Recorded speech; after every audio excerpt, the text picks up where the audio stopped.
ऊ बिहान सबेरै उठ्छ, सबैभन्दा पहिले उठ्छ र राति आखिरमा सुत्छ। र यो बिहान र रातिको बिचमा जुन समय छ, त्यो समयमा उसले जहिल्यै पनि परिवारलाई कसरी सुखी बनाउन सकिन्छ, कसरी सबैको भलो हुन्छ, सबैको उन्नति हुन्छ भनेर सोचिरहन्छ। यही चिन्तनमा उसले दिनभरि बिताउँछ। तर उसको बारेमा अरू कसैले सोध्दा पनि सोध्दैन।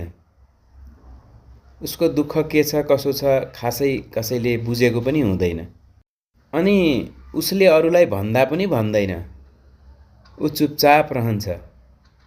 उसलाई जन्मदै के सिकाएको हुन्छ भने, तँ लोग्ने मान्छे होस्, तँ बलियो हुनुपर्दछ, तँ कठोर हुनुपर्दछ, तँ कमजोर हुनु हुँदैन, आफ्ना कमी कमजोरीहरू अरूको अगाडि कहिल्यै पनि भन्नु हुँदैन, देखाउनु हुँदैन, तँ सशक्त हुनुपर्दछ।